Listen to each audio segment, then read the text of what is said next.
예, 안녕하세요. 작가 황선환입니다. 예, 반갑습니다. 자, 네, 어제까지는 제가 이제 벌에 대해서 이제 제가 말씀을 드렸고요. 이제 오늘은 벌을 내는데 괜히 벌을 안 내거든요. 무엇인가 내가 지금 화가 나니까 이제 벌을 내는데, 제가 많은 사람들한테 여쭤봅니다. 정말로 저한테 많은 분들이 상담을 오거든요. 뭐 부부 상담, 자녀 상담, 뭐 고민 상담, 뭐 수없이 많이 옵니다. 근데 그분들한테 제가 이제 여쭤보는 게 있어요. 화가 왜 나요? 라고 물어보면, 화가 나니까 화가 나지. 또 아니면 상대가 나를 화나게 하니까 화를 나지. 라고 이야기해요.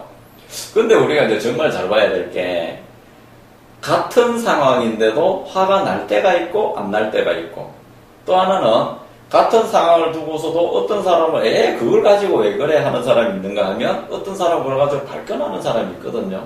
그러니까 같은 상황을 가지고 다른 사람에서도 화나는 경우가 다르고요. 또 여기까지 가지 않더라도 하나의 상황을 두고서도 또 내가 화를 시간과 공간에 따라서 어떨 때는 화를 내고 어떨 때는 화를 안 내거든요. 그러면 바깥에 있는 대상이 과연 화나게 할 존재인 거냐에 대한 문제이거든요. 우리 정말로 한번 고민해 봐야 되는 문제입니다. 제가 이제 항상 하는 이야기였지만은 예전에 외국 제가 신문 기사를 봤는데 한 아이가 전철에서 계속 그렇게 울고 막 이렇게 소리 지르고 막 울더래요. 사람들이 시끄러우니까 짜증이 나갖고 쟤 왜 그래라고 막 하고 있는지 막 그 아이를 이렇게 하는데 그 아이를 데리고 갔던 어떤 아줌마가 무슨 소리가 하나 하면 옆집 아줌마가 아이를 데리고 갔는데 애가 막 울고 막 탁탁탁 이렇게 하는 거예요. 이 엄마가 막 사람들 화를 내니까 무슨 소리를 이야기하나 하면 지금 제가 자기 엄마가 죽었다, 교통사고로 죽었다는 소식을 듣고 저런다라고 이야기하니까 사람들이 화는 순식간에 없어지고 아이를 불쌍하다라고 이야기를 하거든요. 그러면 이 대상이 바깥에 있는 환경이 과연 화를 내게 만드는 얘기입니다. 이 절대로 그렇지 않습니다. 우리가 이거는 잘 봐야 되는 거예요. 왜 화가 나는지를 모르니까 우리는 같은 환경 또는 다른 환경에서도 늘상 나는 화만 내는 사람, 어쩌면 화 덩어리로 내가 별해져 있거든요. 이걸 스탠스라고 이야기하는데 이게 이제 나는 어떤 상태로 존재할 건가 존재의 문제이거든요. 이건 상당히 철학적인 문제이고요. 우리가 존재는 B라고 해야 돼. 비동사 B거든요. B. 그래서 웰빙이 나오는 거예요. 어떻게 존재할 건가.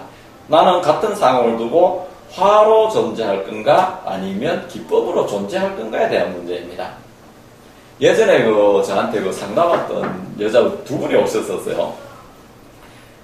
지금 뭐 그렇게 나이가 많지 않은 분이에요. 40대 초반 정도 됐는데 한 분은 자기 남편이 바람 피워서 선생님 이거 바람 피우는 거 어떻게 하고 막 이렇게 힘들어하고 막 울고 좀 모멸감이 들어서 못 살겠다고 막 이야기를 하는 거예요. 근데 옆에 같이 오신 분이 친구분이에요. 그분이 이제 이렇게 있으니까 이 여자분이 한참 자기 이야기 하다 말고 그 여자분을 보면서 요즘 네 남편도 요즘 바람 피우지 않느냐라고 이야기를 해요. 그래서 저도 그러세요 하고 이렇게 보니까 그 여자분이 하는 이야기가 무슨 소리 하나 하면 나는 지금 내 남편이 바람 피우는 게 너무나 감사하다고 너무나 고맙다고 이야기를 하거든요. 저는 깜짝 놀랐거든요. 자기 남편이 바람 피우는 걸 감사하다라고 할 수 있는 여자는 정신적으로는 저희들이 일반적인 상식으로는 사실 좀 어려운 부분이거든요. 저희들처럼 뭐 마음고를 오래 한 사람도 말은 그렇게 하지만 설사 내처가 바람을 피운다 하면서도 화가 불같이 날 거란 말입니다.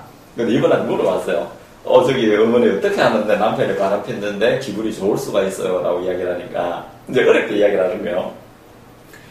자기는 결혼해서 살다 보니까 남편이 그렇게 싫더래요. 한 5년 전부터 그렇게 믿고 옆에 오는 것자도 싫고 뭐 곧 이혼하고 싶은 마음, 정말로 이혼하고 싶은 마음을 결심하고 있던 차에 남편이 바람 피는 걸 눈으로 와서 목격을 했다라고 이야기를 해요. 그럼 이 여자는 이런 거예요. 너무나 감사하다는 적인 거야. 자기 스스로 이혼하자고 이야기를 하려고 하니까 뭔가가 좀 구조상 여러 가지가 안 좋았는데 남편이 그때서 바람을 피워주는 거예요. 얼마나 감사한지 모르겠다라고 이야기를 하거든요. 그러니까 우리 이게 무엇이냐는 얘기입니다. 내가 왜 화를 내는 이유를 모르고 살기 때문에 우리의 삶은 어쩌면 행복적으로 가지를 못하게 되어 있습니다. 이거 상당히 심각한 문제거든요. 그래서 제가 이제 이 책에 있는 41쪽부터 나와요. 화를 내는 이유. 내가 살면서 시시각각의 어떤 상황을 보고 나는 어떻게 존재할 건가. 이게 웰빙에 대한 건데, 이거 잠깐 말씀드리고 갈까요? 우리가 중학교 1학년 영어 시간에 들어가면 비동사를 배웁니다. 비동사. 보면, I am, you are, he is 라고 배워요. 비동사로 배우는데, 이거는 뭐뭐이다라고 합니다. 뭐뭐이다. 근데 조금 더 들어가 보면, 존재하다가 나옵니다. 존재하다. 나는 어떤 상태로 존재할 건가?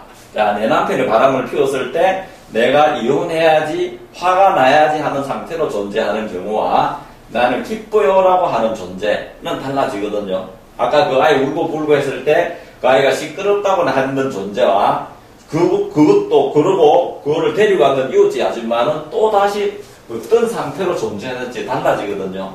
근데 그걸 말을 딱 듣고 난 이후에 그 많은 사람들이 불쌍하다고 다시 어떤 존재로 가는 거예요. 그래서 존재하는 일이 됩니다. 그래서 웰빙이 되는 거예요. 우리는 잘 먹고 잘 사는 걸 웰빙이라고 하는데 절대 그렇지 않습니다. 잘 먹고 잘 산다고 이야기하면 우리 옛날에 60년대보다 70년대 훨씬 더 잘 먹고 잘 살거든요. 근데 지금 행복도를 따져보면 지금이 더 불행하다고 이야기를 하거든요. 부탄 같은 데는 저희들보다 훨씬 잘 살지 못하는데도 행복도가 최상위권에 가 있거든요. 겉모습을 보고 내가 잘 산다 못 산다가 아니라 내가 단순히 돈이 많고 시간이 많다고 잘 먹고 잘 산다가 아니라 어떻게 사건을 보고 어떻게 존재하느냐의 문제입니다. 그래서 존재나 소유, 인간이 살아가는 거는 항상 존재와 소유에서 왔다 갔다 하게 되는데 저희는 소유 쪽으로 가거든요. 그래서 웰게팅이라고 이야기를 해요. 그런 것이 아니라 우리는 항상 고민해야 될 게 어떻게 존재할 건가로 내가 거기에서 사상 가치를 맞춰야 되는 겁니다. 이것이 우리의 가치관을 이야기하는 거예요. 그래서 오늘은 제가 화를 나는 이유에 대해서 이제 제가 말씀을 드릴 건데 어떻게 존재할 건가? 화를 단순히 내가 화를 냈다는 것이 아니라 내가 그 상황을 보고 어떤 상태로 being의 상태로 할 건가? 웰빙 상태로 할 건가에 따라서 내 삶이 완벽하게 달라지는 겁니다. 그래서 제가 요거를 화를 내는 이유를 가지고 내가 5가지를 해놨습니다. 자, 여기 있습니다. 자, 여기도 보면 제가 써놨어요. 41쪽이네요. 세상을 살다 보면 정도의 차이는 있지만 누구나 화를 내게 됩니다. 막연히 화가 날 일이 있어 화가 난다고 하는데 이것은 화가 날 일이 있어서 내는 것이 아니라 화를 내는 사람, 화를 내지 않는 사람 같은 상황에서도 아니다. 뭐 제가 말씀을 드렸던 거고요. 자, 그러면 왜 화를 낼까에는 제가 5가지로 적어뒀습니다. 첫째가 인간의 본질을 알지 못하기 때문에 그렇습니다. 또 하나는 일어난 일이나 사건의 본질에 대한 이해를 모르기 때문에 그래요. 또 하나는 자신이 받아온 교육으로 형성된 감정의 틀, 생각의 틀에 거슬리기 때문에 그렇습니다. 또 4번째가 미래에 대한 두려움, 불안감 때문에 화가 나요. 또 마지막 번째가 관심 분야가 다르기 때문에 화가 납니다. 자, 요 5가지로 물론 다른 이유도 있겠지만 큰 틀을 모아보면 요 5가지로 대개 모아진다고 생각을 해요. 그래서 오늘 첫째 시간에는 인간의 본질을 알기 못하기 때문에 화가 난다라고 생각합니다. 이거는 정말 철학적인 문제입니다. 인간의 본질을 알지 못하기 때문에 화가 난다. 인간이 무엇인가를 모르기 때문에 내가 시시각각 본질의 being의 상태에 서지 않고 겉모습만 따라가기 때문에 내가 화가 난다라고 생각을 하는 거예요. 자, 요걸 이제 고하기 전에 제가 지난번에 아이 공부법에 대해서 이야기할 때 인간의 무한천재라고 이야기를 했는데 그걸 제가 간단하게 설명하고 인간의 본질이 무엇인지를 설명하고 제가 넘어가도록 하겠습니다. 자, 인간이란 우리 성선설, 성악설도 나오고 뭐 하나님이 창조하고 뭐 닮았다 안 닮았다 이런 이야기들이 있는데 그거는 제가 나중에 위대한 생명편에 제가 따로 말씀을 드리고요. 인간의 본질, 인간의 무한성에 대해서 제가 이야기를 하도록 하겠습니다. 인간은 대개 뭐 100kg 미만의 물론 더 나간 사람도 있지만 뭐 2m 미만의 작은 덩치 속에 갇혀 있지만 끊임없이 무한대를 생각을 하거든요. 지금 여기 있으면서도 지구 바깥을 생각을 하고 우주가 1초에 30만 킬로미터로 커지거든요. 지금의 내가 여기서도 빛을 타고 우주 끝까지 간다고 봤을 때 절대 우주 끝을 못 갑니다. 등속도로 가기 때문에. 그런데 우주가 무한대로 커진다 라고 생각을 하면, 그러면 우주만 해도 어마어마하게 큰데 그 순간에 우주 바깥에 무엇이 있어야지 커질 거 아니에요. 이거 정말 중요한 얘기인데, 자, 이야기를 제가 왜 드리나 하면, 유한의 몸에 갇혀있지만 나의 생각은 이미 무한대로 가 있다는 얘기거든요. 자, 이걸만 가지고는 어때요? 제가 이제 무한이라고 하면 제 방송을 들으신 분들이 이게 뭐 그게 뭐야 라고 이야기할 수 있겠지만, 제가 항상 하는 이야기 아주 쉬운 걸 한번 해보도록 하겠습니다. 보통 인간의 IQ가 100 정도 돼요. 전 세계적으로 IQ 제일 높은 사람이 210이라고 이야기를 합니다. 제 책이 어디에 나오나 하면 259쪽에 나와요. 259쪽에 나오는 건데, 요건 나중에 이제 제가 따로 이제 말씀을 드릴 거고요. 괴테는 210이고요. 그 다음에 레오나르도 다빈치 이런 사람이 205, 조 스튜어트 밀이 200 정도 이렇게 됩니다. 아인슈타인이나 뉴턴 같은 사람은 사실은 뭐 180 정도밖에 안 돼요, 사실은. 근데 210이라는 거는 사실 측정 불가예요. 전 인류의 최고 끝점에 가 있는 겁니다. 그리고 이 정도라는 거는 무한의 천재입니다. 사업이면 사업, 사상이면 사상, 철학이면 철학, 공부면 공부, 무엇이든지 다 해낼 수 있는 게 200 이상의 어떠한 천재들이라고 얘기고요. 근데 또 하나를 보면, 괴테 혼자하고 전 인류 70억 하고요. 괴테 혼자가 210이라고 전 인류가 209, 모두가 209라고 했을 때 어떤 문제가 생기면 전 인류와 괴테하고 누가 더 해결을 잘하나 하면 괴테가 훨씬 더 잘합니다. 자, IQ라는 거는 IQ 1의 차이는 단순히 그 수치상의 1이 아니라 10의 몇 제곱의 차이가 나게 되는 겁니다. 그 함량이, 깊이가 그렇게 됐기 때문에, 여기 쉽게 조금 더 쉽게 이야기해보면, 김연아 혼자하고 항상 2위만한 아사다마오 100명하고 스케이트를 타도 누가 1등 하나 하면 김연아 1등 하거든요. 자, 그렇다면 괴테가 210으로 세계 최고의 무한천재다. 모든 것을 능히 다 할 수 있고 아는 걸 다 할 수 있다. 예, 좋습니다. 근데 우리 그 뇌과학자들이 인간은 자기 뇌의 3%에서 5%만 쓴다고 이야기를 해요. 일반인은 영재대로 5%, 8% 쓴다고 이야기를 해요. 제가 일반인들 IQ가 100입니다. 그러면 원래 IQ를 얼마 가졌는지를 한번 봐야 되거든요. 인간의 본질을 한번 보면, 자, 원래 가지고 있는, 원래 존재해 있는 비잉의 상태, 인간이 원래 존재해 있는 비잉의 상태의 IQ를 제가 한번 보도록 하겠습니다. 본질의 IQ. 제가 일반인들은 3% 썼을 때 약 100이라고 이야기를 하고요. 그러면 100% 원래가 있을 때 얼마인가를 한번 알아봐야 되겠죠. 제가 몇 번 이야기를 하는 겁니다. 이렇게 곱하면 3x는 만이 됩니다. 만. 양변을 뭘로 나눠요? 3으로 나누면 x는 3333이라는 얘기고요. 인간이 원래 가지고 있는 인간 본래의 IQ, 다시 말하면 인간의 본질, 빙은 인간의 상태는 무엇인가 하면 3333의 무한성이라는 얘기입니다. 요걸 천재성이라고 이야기를 해요. 무한천재. 인간은 이미 무한대로 가지고 있다. 무한천재성이다. 자, 오케이. 자, 요거를 쉽게 우리가 납득이 안 할 수도 있어요. 무한에 대해서 한 번도 생각을 안 해보니까. 그럼 실제 생활에서 제가 쉽게 이야기를 해보겠습니다. 아이들이 성적을 만약에 100점, 100점, 80점 맞던 아이가, 90점 맞던 아이가 50점, 40점을 맞았어. 그럼 이 아이가 이 성적표를 가지고 엄마한테 자신있게 낼까요? 아니면 쭈삣쭈삣하고 자기가 먼저 화가 날까요? 자, 100점 맞던 아이가 50점이 맞으면 자기도 모르게 화가 납니다. 자, 그러면 내가 성적이 떨어져서 화가 난다는 거는 이 아이에게 원래 천재성이 있어서 화가 날까? 이 아이가 원래 바보여서 화가 날까? 원래 똑똑한 천재가 있기 때문에 화가 납니다. 바보라면 절대 화가 나지 않습니다.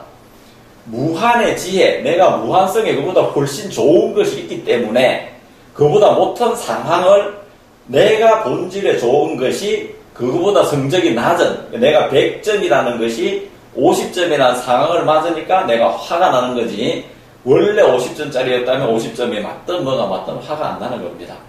자, 성적이 떨어져서 내가 화가 나는 이유는, 그것을 보고 부모가 화가 나는 이유는 부모에게 뭐가 있다는 얘기요? 무한 지혜가 있다. 아이에게도 무한 지혜가 있다는 얘기입니다. 이것이 무한 지혜예요.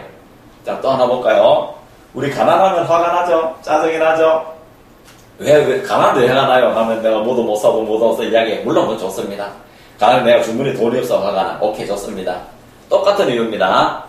원래 내가 거지였다면 내가 지금 돈 없는 게 화가 날까 안 날까? 화가 나지 않습니다. 지금 노숙인들 거기서 있으면서도 재밌게 잘 살거든요. 웃어가면서요. 그들만의 사회를 가면서.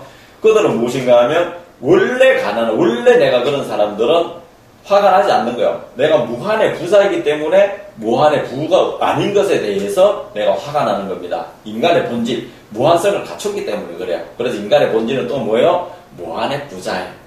또 하나, 내가 지금 건강이 병이 걸려서 짜증이 나. 병이 걸리면 머리가 아프고 이빨이 아프고 내가 지금 뭐 몇 달 병원에 누워 있다고 칩시다. 그럼 내가 화가 나죠? 그럼 우리 왜 화가 나야 하니까 내가 아프니까 화가 나지. 뭐 돈 들어가고 뭐 들어가고. 예, 오케이, 좋습니다.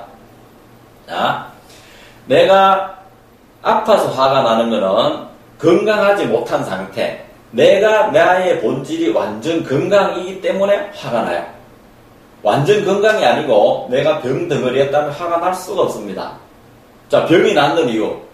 병이 낫는 이유는 나의 본질이 건강한 상태이니까 병이 낫는 거예요. 나의 본질이 병덩어리였다면 절대 병이 낫지 않습니다.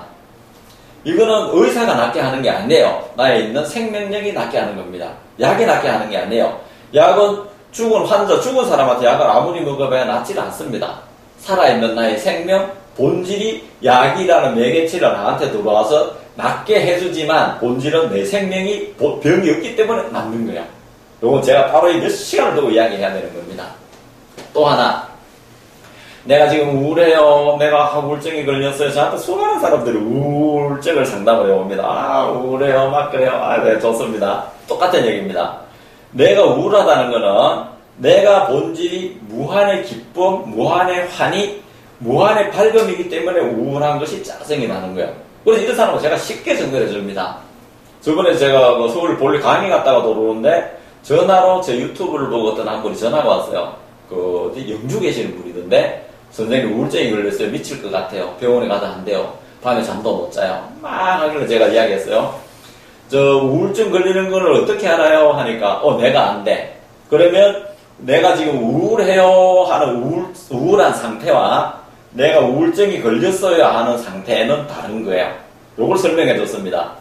내가 우울해요, 우울한 상태와 우울증이 걸렸어야 했는 이 마음은 다른 마음인데 어느 것이 진짜요? 하니까 이번에 가만히 있더니만은 우울한 걸 아는 게 진짜라고 이야기를 해요.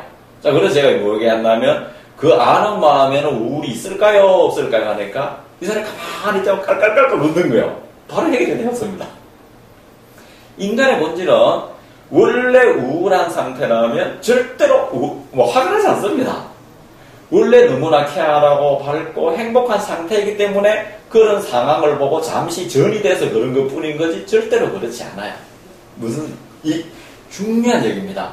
그러니까 이건 제가 마음에 흐르면서 정말 이야기할 건데 그래서 인간은 무한 행복이에요. 무한 환희예요. 무한 기쁨입니다. 자, 우리들이 항상 웃을 수 있는 존재라는 거는요. 저희 아버지 돌아갔을 때 정말 슬펐거든요. 초상집에 가면 정말 슬픕니다.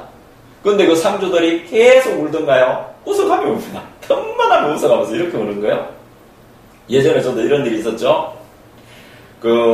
젊은, 저한테 이제 상담하고 이제 뭐 공부하러 오시는 젊은 부인이 계셨었어요. 그 부인이 남편분이 또 돌아가셨어요. 돌아가셔서 제가 지금 문상을 여러분들하고 갔는데 이 어머니가 그렇게 우는 거야. 선생님 어떡해요? 저 어떻게 살아요? 막 이렇게 울고 보고 하길래 제가 또 아이고 아니에요. 괜찮아져요. 뭐 산 사람 살아야죠. 이런 이야기 너무나 우니까 같이 간 사람들이 숙연해지는 거예요. 근데 같이 갔던 엄마 이게 같이 갔던 아주머니 애가 있었어요. 4살인가 5살짜리. 그게 엄마 친구들이 막 울고 하니까 옆에 애가 이렇게 있다가 애가 방구를 뿜기는 거예요. 방구를 뿜기니까 순간에 막 수그렸던 사람이 피식 웃는 거예요. 근데 이 아이가 엄마 친구들이 그러니까 있다가 자기도 모르게 참고 참았던 방구가 붕 나니까 그 순간에 모든 게 소상집이 웃음으로 바뀌었거든요. 이게 뭐냐는 얘기인 거야. 우리는 우울해요, 슬퍼요라고 하는 거는 내가 그 감정에 빠져있어서 그런 거지. 솔직한 말로 그 우는 사람. 남편분 어떡해요? 남편 불쌍해서 어떡해요?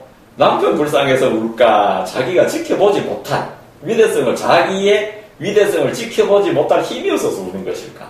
우울할까요? 이거 맞죠? 또 하나, 아이고, 저 애들 어떻게 키워요? 하는 거는 애 걱정해요. 자기 키움 걱정하는 거예요. 이렇거든요. 내 생각이 거기에 매달려 버릴까? 그렇습니다. 그래서 인간의 본질은 무한환희예요. 또 하나, 남편이 미워요. 저 남편 뭐 죽겠어요. 가까이 가기도 싫어요. 숨 쉬기도 싫어요. 저 옆에 있는 숨소리조차도 싫어요. 너무 미워 죽겠어요. 자, 미워하는 거는 내가 똑같은 얘기입니다. 내가 원래 미움 덩어리여서 그럴까? 사랑 덩어리여서 그럴까? 사랑 덩어리여서 그렇습니다. 사랑이 있으니까 미워하는 건 뭐예요? 여보, 나 좀 봐주세요. 나 외로워요. 조금만 이해해 주세요 하는 또 다른 왜곡된 표현인 것이죠. 그럼 인간의 본질은 뭐예요? 무한 사랑인 것입니다. 자, 우리 악한 행동을 보고 내가 저 사람 나빠요 라고 이야기하죠. 자, 그러면 내가 나쁜 존재일까요? 아니에요. 나한테 무한의 선이 있기 때문에 악을 보고 내가 화가 나는 겁니다. 이 세상은 무한의 선밖에 없어요. 오로지 좋은 것밖에 없습니다. 나는 인간이라면 3333을 가진 빙의 존재, 인간의 본질은 무한의 환희, 무한의 기쁨, 무한의 사랑, 무한의 지혜, 무한의 건강, 무한의 부자가 인간의 본질인 것입니다. 이걸 내가 모르니까 끝에 드러난 상황만 보고 계속 그게 진짜인 줄 알고 웰빙이 아니라 스트레스를 어떻게 취해요? 화가 내고 짜증을 내고 온갖 상상을 속에서 내가 내 삶이 불행하기 시작하는 거예요. 절대 아닙니다. 인간의 본질은 내가 화가 나서 화가 나는 것이 아니라 화 덩어리에서 화가 나는 것이 아니라 인간은 위대하고 무한이고 저기 써놨습니다. 43쪽 아래 인간의 본질은 무한생명, 무한사랑, 무한지혜, 무한조화, 무한환희, 무한공고, 무한의 부자이기 때문에 그렇게 해서 내가 화가 나는 거예요. 그럼 이 화는 나를 죽이려고 화를 내 나쁜 쪽으로 몰아넣으려고 할까? 너에 있는 위대성을 보고 지금까지 살아왔는 삶의 방편, 생활을 바꿔서 하는 신호일까? 신호죠. 우리가 이런 거를 모르면 내 삶은 항상 나빠집니다. 우리 몸에 내가 아픈 게 싫어서 내 몸에 손에 감각이 없으면 좋겠다는 사람 있죠. 그런 사람들은 칼질 하다가 자기 손을 잘라도 모릅니다. 칼질해서 내가 손이 작아 아픈 거는 뭐예요? 재수없네가 아니라 내가 이렇게 하면 안 되네라고 알려주는 거예요. 내가 지금 병이 걸려서 짜증나는 거는 뭐예요? 내 삶을 건강 쪽으로 돌리세요. 사랑을 꺼내세요. 인간의 본질에 있는 위대성을 꺼내서 하는 신호이거든요. 자, 이 웰빙의 상태, 인간의 본질의 상태는 좋은 것만 있다. 그래서 완전하고 원만하고 무한하다고 이야기합니다. 그래서 무엇이 완전하고 원만하고 무한하냐 하면 무한이요. 무한지혜입니다. 아까 공부 못하는 아이가 화가 나는 거 똑같아요. 무한지혜, 무한사랑. 끊임없이 사랑을 추구하죠. 무한조화. 항상 좋게 되게 되어 있습니다. 무한환희, 무한기쁨, 무한의 생명, 무한의 공급. 하나, 둘, 셋, 넷, 다섯, 여섯. 요 정도가 인간의 본질. 이것이 무엇인가 하면 빙의 상태요. 인간의 존재의 상태. 있다, 없다. or not to be. be or not to be. 존재하느냐, 존재하지 않느냐. 인간은 나는 무엇으로 존재할래는 오로지 무한지혜, 무한사랑, 무한조화, 무한환희, 무한기쁨, 무한생명, 무한공급이요. 요건 한마디로 딱 이야기를 하면 뭔가 하면 오로지 선한 것, 좋은 것. 오로지 인간은 오로지 선하고 오로지 좋은 것뿐이 없는 것이 인간입니다. 이것을 모르니까 끊임없이 화 속에 내가 들어가는 거예요. 요것을 조금 더 전문 용어로 바꾸면 자아 발휘라고 하는 거예요. 인간의 위대성, 교육의 끝인 거예요. 요것을 난 아주 이렇게 위대했다. 요것이 무엇을 아는가 하면 나는 누군가의 해답인 겁니다. 모든 종교의 끝, 교육의 끝이 있는 게 무엇인가 하면 이것을 한마디로 이야기하면 뭐예요? 나는 누구인가? 나는 누구인가? 제가 쓰는 책들은 모두가 다 철학책이에요. 인간은 누구인가? Who am I? 나는 누군가에 대한 답입니다. 나는 누구지? 요걸 한마디로 이야기하면 요것이 뭔가 하면 자, 발견입니다. 교육학에 있는 끝. 요것을 이름 지으면 뭐라고 이름 지어요? 하나님, 부처님, 그 다음에 홍익인간, 알라, 군자 이런 것처럼 이름을 지어버린 것 뿐인 겁니다. 그래서 인간은 인간의 본질을 나의 위대한 나의 본질을 누군가 하면 무한지혜, 무한사랑, 무한생명, 무한조화, 무한하니, 무한공급입니다. 그러면 지금 드러나는 상태는 무엇인가 하면 너의 본질을 믿어서 알아차리라는 신호인 것이었지 나를 나쁘게 하는 것이 아니었습니다. 내가 감기에 걸려서 기침이 콜록콜록 나는 건 뭐예요? 내가 좋은 쪽으로 가려는 신호인 거지 나를 나쁘게 하는 거니까. 설사가 쫙 나가는 건 뭐예요? 내 몸에 나쁜 균이 빠져나가는 거죠. 설사병이 걸린 데가 아니에요. 콧물이 흐르는 건 뭐예요? 감기 걸린 데가 아니라 감기가 나아가는 거예요. 무슨 말씀인지 아시겠죠? 그래서 인간은 위대한 것이 인간이었다. 자, 오케이. 자, 이걸 가지고 그럼 우리 삶 속에 어떻게 할 건가요? 문제입니다. 자, 예전에 저희 학원에 한 어머니가 찾아오셨습니다. 자기 아이가 28살 되는 아이인데 이 아이 때문에 너무나 힘들다고 저한테 상담을 했던 분이 계세요.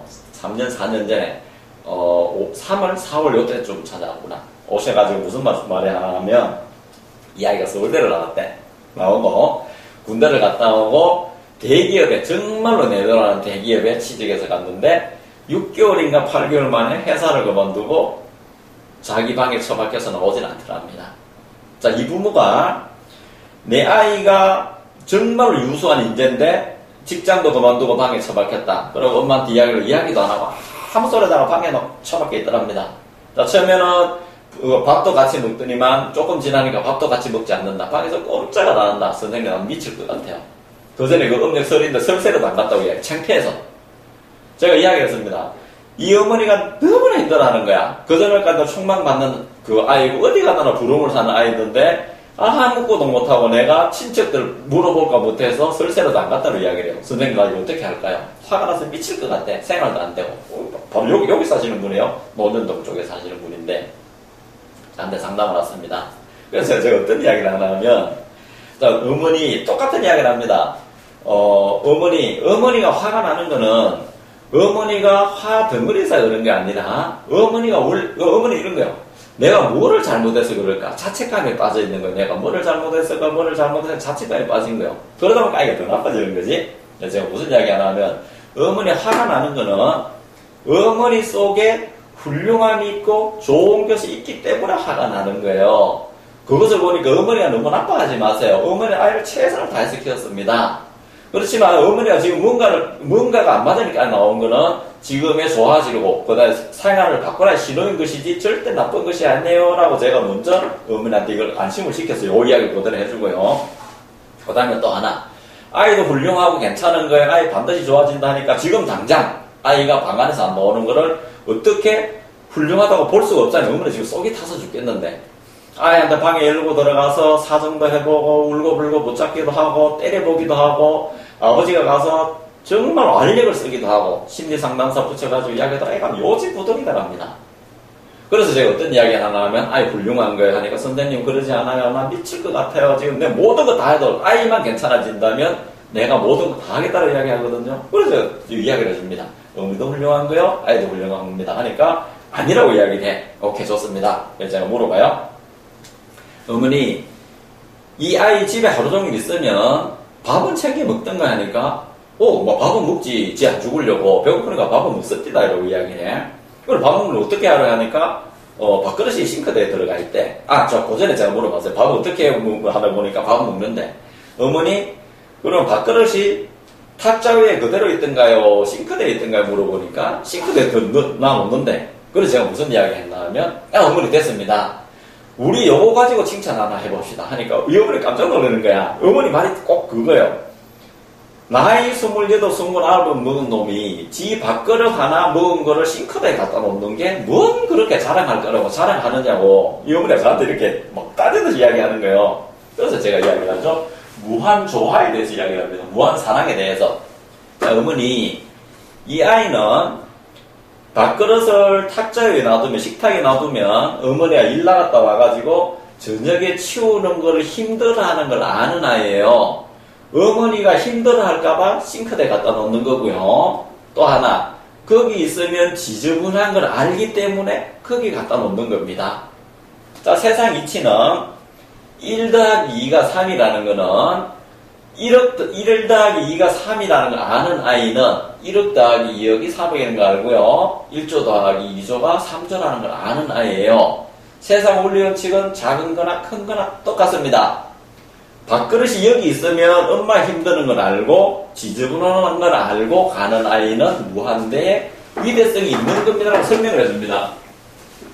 아이에게는 밥그릇이 거기 있으면 안 된다는 아는 사랑을 이 엄마는 뭘로 봤어요? 지 안 죽으려고 밥은 먹는다. 즉 아이가 밥은 먹어야지로 당연시 여겼던 거거든요. 또 하나 무한 조화. 맞죠? 거기 있으면 지저분한 걸 알기 때문에 좋아하는 곳에 옮겨놓는 아이라면 이 아이는 이 아이 속에는 뭐가 있는 거예요? 사랑이 들어있고 조화가 들어있고 어머니 기뻐하는 모습을 볼 수 있는 훌륭한 아이라는 거잖아요. 제가 이걸 설명을 해줍니다.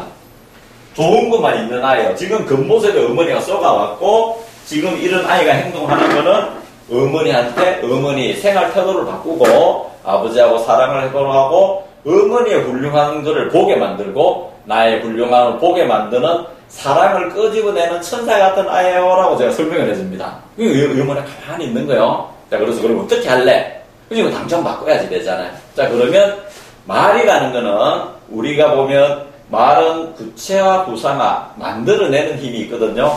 그래서 본질에 있는 말, 이 어머니는 본질에 있는 말, 선이라고 하면 우리는 악을 꺼낼 거고요. 그죠? 착함이라고 하면 나쁜 걸 끄집어내니까 나쁜 쪽만 봤던 거를 오로지 좋은 쪽으로 좋은 쪽으로 보게 만듭니다.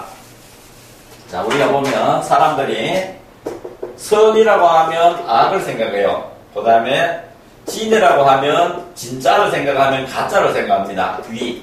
그 다음에 미. 아름답다고 생각하면 추를 생각해요. 항상 상대 개념에 좋지 않은 것만 생각하는 습관이 너무나 들어있습니다. 이 어머니는 알게 모르게 아이를 가르친다는 그 의미 하나로 아이에게 더 열심히 하지, 뭐 하지 하는 안 좋은 쪽, 존재하지 않는 쪽을 봤다는 얘기인 거예요. 그래서 제가 이쪽을 보게 만듭니다. 아이는 훌륭한 거고, 아름다운 거고, 좋은 거라고 보게 만드는 작업이, 이렇게 가게 있는 작업이 여기에 있는 단어를 쓰면 되는 거예요. 나중에 제가 이야기 나오겠지만 제일 중요한 게 뭔가 하면 감사입니다. 감사. 주어진 것에 감사할 것. 그래서 이 아이에게 감사를 시킵니다. 이 어머니에게 워낙 급하니까 본질에 있는 아이 위대성을 봐주는 제일 빠른 말이 감사니까 어머니 이 아이는 훌륭한 거예요. 이런 훌륭한 면이 있어요 하고 아이에게 감사를 시키거든요. 이 어머니가 이런 거야. 그러면 애가 한번 어떻게 감사할 거야? 문 열어보고 할 거야 하길래 그걸 안에 문을 열고 아이가 누워있는데 얘가 감사하다고 하면 이건 잘못된 게 무엇인가 하면 감사하면서 너 좀 바뀌었으면 좋겠다는 마음이 깔려있거든요. 절대 이렇게 해서는 안 되는 겁니다. 바꾸려고 아이는 이미 위대한 거예요. 바꾸려고 노력하는 것이 아니라 내가 보는 시야를 바르게 보면 되는 거거든요. 아직까지도 저 아이를 바꿔야지만 된다고 생각해요. 절대로 그렇지 않아요. 세상은 이미 완전하고 운만한 거예요. 그래서 제가 어떻게 이야기하냐면 어머니 아침에 일어나면 그냥 마음속으로 아이에게 감사합니다. 감사합니다. 이것만 마음속으로 하세요. 그 다음에 급하니까 주무시기 전에 마음속으로 아이에게 감사합니다. 감사합니다. 100번씩만 외우자라고 했거든요. 이 어머니는 워낙 급하니까 남편이 그랬으면 절대 안 했을 거예요. 아이가 그러니까 정말로 급하니까 알겠습니다 하고 이제 갔어. 가면서 아이에게 감사합니다. 누구 이름을 부르면서 누구에게 감사합니다. 감사합니다. 외우고 갔대요. 그래서 3일 정도 지나니까 아침 8시 반 9시 되는데 이 어머니가 전화가 옵니다. 전화가 와서 무슨 소리 하나 하면 이렇게 기뻐서 막 눈물을 엉엉 울면서 이야기하는 거예요. 선생님 세상에 어떻게 이런 일이 다 생겼느냐고. 아침에 내가 이렇게 출근한다고 문을 열고 이렇게 나가는데 아이가 문을 빼고 열고 나가면서 엄마 잘 갔다 와 들어갑니다. 아이한테 말 한마디 안 했는데 이 엄마는 너무나 기뻐 죽겠는 거 좋아가지고 너무나 감사하더래. 그래서 제가 물어봤습니다. 어머니 됐습니다. 이제 아이가 원래 위대성이 나오고 어머니가 바로 보기 시작했네요 라고 하면서 3일 동안 감사하면서 엄마 마음이 어땠어요? 라고 물어보니까 그전에는 몰랐는데 하루 이틀 처음에 하루 할 때는 아이에게 감사하니까 오히려 더 화가 나더래요. 그래도 내가 아이를 위한지라 전화도 어떻게 할 거야 하길래 내가 다 하세요 했거든요. 둘째 날 감사를 하니까 아이가 군대 갔을 때 자기가 그렇게 눈물을 흘렸는가 하고 아이 없을 때 그 방문을 열어보고 눈물을 흘린가 하고 아이가 군대 가면 옷을 싸서 보내잖아요. 그런 생각도 나고 막 눈물이 나고 너무나 미안한 마음이 들더래. 그래서 3일 전에 감사하는 이야기 생각하니까 아이가 그래도 병 걸리지 않고 방에 있는 게 고맙다는 생각이 들더래요. 근데 그 무렵에 아이가 엄마 잘 갔다 하고 문을 열고 이야기하더라고 이야기하는 거예요.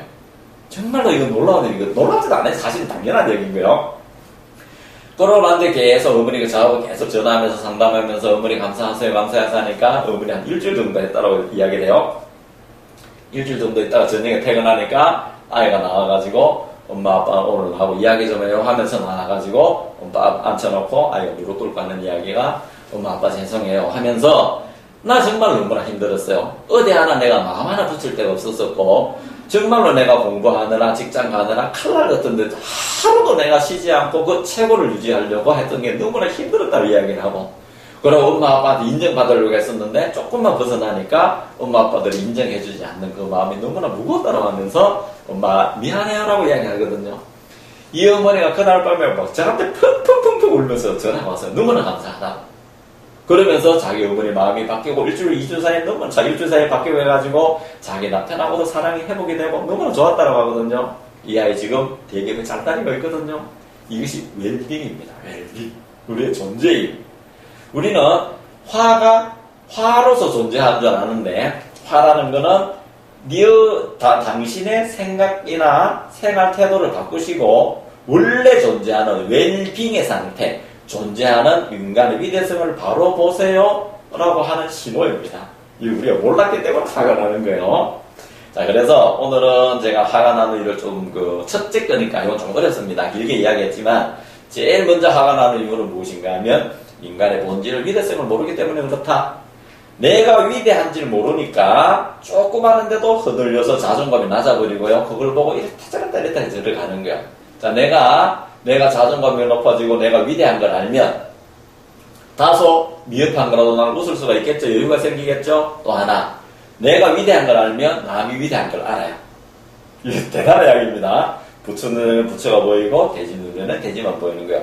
내가 위대한 걸 알면 아이나 남편이나 아내가 다소 거친 행동이 나오더라도 저거는 좋아지려고 그러는 거야 라고 지켜봐 줄 수 있고 제재를 가하더라도 나는 바른 제재를 가할 수가 있습니다. 이때는 내가 위대성을 알고 아이나 남편의 위대성을 알고 내가 화를 내고 짜증을 내면 더 좋아지게 되어 있습니다. 그렇지 않고 내가 화를 내면 화 덩어리로 해서 더 악화시키는 거거든요. 이것이 무엇인가 하면 가정교육의 제일 첫째 제가 말씀드렸는 거. 나는 어떤 행태를 취하더라도 상대는 나를 사랑하고 있다는 걸 알게 하는 거예요. 조금 더 쉽게 이야기해 볼까요? 4살 먹은 아이나 5살 먹은 아이가 내가 가는데 발로 차고 나를 때리고 화를 낸다고 해서 우리 그것도 이놈 새끼 해도 마음속으로는 기뻐서 웃으면서 하거든요. 손자가 막 해도 이놈 새끼 왜 그래 해도 나는 뭐예요? 예뻐서 하는 거예요. 내 마음은 평화로운 상태에서. 평화로운 상태에서 싸울 수 있거든요. 평화로운 상태에서 내가 근본적으로 화를 낼 수 있어요. 권투 선수들, 격투기 선수들 싸우죠. 마음은 평화로운 상태에서. 이렇게 되는 겁니다. 이것이 무엇인가 하면 나의 위대성을 아는 거예요. 나의 위대성을 알면 다소 상대가 거친 행동을 하더라도 그 사람이 위대성이 나올 수 있게끔 지켜봐줄 수 있는 힘이 생기는 겁니다. 그래서 인간은 위대해질 수밖에 없던 거예요. 그래서 화라는 것은 짜증이라는 것은 우울이라는 것은 가난이라는 것은 뭐요? 나에게 있는 위대한 인간의 무한천재, 무한지혜, 무한사랑, 무한조화, 무한의 부, 무한의 하루를 끄집어 내려는 장치였다. 너무나 감사한 일이죠. 나쁜 일이 하나도 없어요. 세상은 오로지 좋은 것뿐인 겁니다. 네, 그래서 우리는 화를 한번 내고 내가 계속 화를 내고 가는 것이 아니라 화가 나는 거는 내가 위대했구나. 상대 위대성을 내가 못 바꾸다라고 딱 알아버리면 그 다음부터는 화를 안 납니다. 우리는 화를 내고 참고 이런 거 후회하고 이런 게 안 해요. 이건 아주 하수들이 하는 거예요. 고수들은 뭐예요? 화날 일을 참는 게 아니에요. 아예 화날 일이 안 생겨. 그런 상황이 안 가요. 왠가 하면 걔가 파동이 다르기 때문에. 자, 오늘 제 말씀 듣고요. 정말로 제 강의 들으신 분들은 위대하신 분들이요. 절대로 앞으로 화가 안 날 거예요. 위대하고 좋고 좋은 것뿐이었으면 이미 모든 것이 완벽하게 주어진 것이 주어져 있어요. 그리고 나는 뭐만 해야 돼? 감사하고 기뻐하면 돼요. 그래서 끊임없이 감사하고 감사하고 감사하고 또 감사하면 됩니다. 그래서 예수님이 뭐라고 가르쳐줘요? 범사에 감사라고 가르쳐주는 거예요. 나의 위대성, 나는 위대하다. 나는 하나님의 자식이요, 부처의 자식이요, 홍익 인간이라고 요거를 우리가 말하면 잘 못 알아들어. 그러니까 뭐라고 가르쳐줘요? 위대한 생각자들이, 아이고 이놈들아. 그래, 됐다. 그러면 앞으로 감사하고 살아라. 이것이 뭔가 하면 제 삶의 지침입니다. 그래서 오늘부터 제 방송을 들으시는 제 모든 분들 정말로 감사하는 생활, 그죠? 나의 위대성, 나 정말 위대했구나. 위대성을 내가 이 사회를 가지고 펼쳐 들어갈 수 있을 만큼의 나는 위대한 사람이었구나. 그래서 나는 감사하며 살아야 됩니다. 그러면 위대성이 나타나게 되어 있는 거예요. 자, 오늘은 제가 이야기 좀 길었는데 잘 들어주셔서 감사하고요. 인간은 너무나 위대하고 오로지 좋고 위대하고 착하고 무한의 조화, 무한의 환희, 무한의 공급, 완전하고 원만한 존재였다. 이것이 Who am I에 대한 I am that에 대한 답변입니다. 네, 정말 잘 들어주셔서 감사하고요. 제 방송을 들으시는 모든 분들 앞으로 정말로 끄덕끄덕 말씀드리지만 좋고 아름답고 훌륭하고 무한의 부자만 반드시 나타날 것입니다. 네, 잘 들어주셔서 감사합니다.